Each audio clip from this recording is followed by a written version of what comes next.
নমস্কার, America with বাঙালিয়ানি চ্যানেলে আমি সুবর্ণা চলে এসেছি আপনাদের সামনে নতুন আরও একটি ব্লগ নিয়ে। যদিও এই ব্লগটি খুবই শর্ট লেন্থের, আমাদের এখানে আজকে সকালের থেকে কিছু মোমেন্ট আমি আপনাদের সাথে শেয়ার করছি।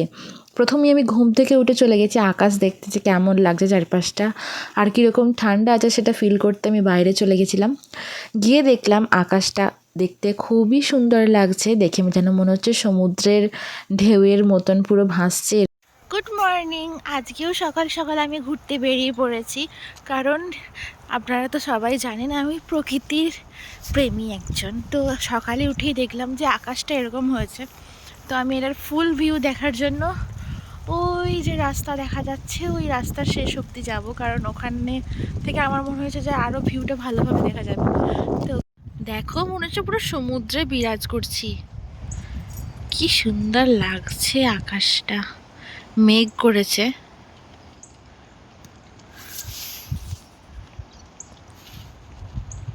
তার সাথে এই দিকটা দেখো, oh my God, look at this view.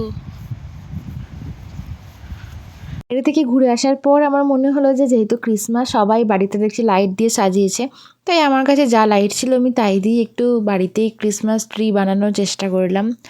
ওই আর কি, দুধের স্বাদ ঘোলে মেটানো যাকে বলে, মানে এটা একটা মনের একটা স্যাটিসফ্যাকশান যে কিছু তো করেছি।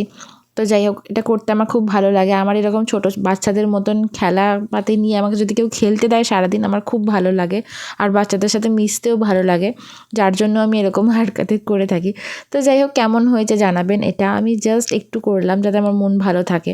তারপরে আবার একটু রান্না বান্না করে নিলাম। দেখলাম অনেক দিন ধরে ফুলকপিটা ছিল, রান্না করা হচ্ছে না, তাই একটু ফুলকপিটাকে এয়ার ফ্রায়ারে ভেজে নিলাম।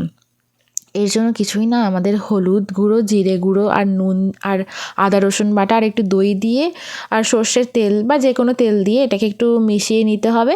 তারপরে এয়ার ফ্রায়ারে দিয়ে দিতে হবে 14 থেকে 15 মিনিটের জন্য, মাঝে একবার খুলে দেখতে হবে। তো এরকম ক্রাঞ্চি ক্রাঞ্চি খেতে, মানে যারা যারা ফুলকপি খেতে পছন্দ করে না তরকারি হিসাবে, এরকম এয়ার ফ্রায়ারে করে কিন্তু খেতে বেশ ভালো লাগে। তারপর আমি দেখলাম বাড়িতে রাঙা আলুটাও ছিল, অনেক দিন ধরে নষ্ট হচ্ছিল, এটাকেও আমি একটু ওভেনে বেক করে নিয়েছি ওপরে চিজ দিয়ে, এটাও কিন্তু খেতে খুব সুন্দর হয়। আর এরপর চান টান করে আমি আবার বাইরে চলে গেছি একটু ঘুরতে রোদে। এখানে এখন -7 টেম্পারেচার, কিন্তু রোদ উঠেছে। দেখে মনে হতে পারে যে রোদ উঠেছে, তাহলে আবার কী করে এত টেম্পারেচার কম হতে পারে। বাট আমাদের এখানে এখন টেম্পারেচার খুবই কম, মানে শীত করছে আমাদের। আমি একটু চান টান করে রোদে বেরোলাম, বাট এত ঠান্ডা যে বাড়ি চলে যেতে পথ পাই না, তাই এখন বাড়ি চলে যাচ্ছি। যাওয়ার আগে একটু আকাশটা দেখিয়ে নিই। একটু আগে যেখানে অনেক মেঘ করেছিল সেই মেঘটা কেটে গিয়েই এখন এরকম সুন্দর আকাশ থেকে মানে ঝলমলে একটা আকাশ রূপ বেরিয়ে এসছে। তো খুব ভালো লাগছিল এটা আমার দেখতে। মানে আপনাদের কার কার দেখতে ভালো লাগে, এরকম প্রকৃতির দিকে তাকিয়ে থাকতে ইচ্ছা করে, আমাকে অবশ্যই কমেন্ট করে জানাবেন। আমার খুব ভালো লাগে, তাই আমি বারবার প্রকৃতির প্রেমে ছুটে যাই। তো যাই হোক, আজকের ভিডিওটা এখানেই শেষ করছি। বলেছিলাম আজকের ভিডিওটা খুব বেশি বড় করব না। কেমন লাগলো ভিডিওটা অবশ্যই কমেন্ট করে জানাবেন। যদি ভালো লাগে থাকে তাহলে সাবস্ক্রাইব করে পাশে থাকবেন। টাটা।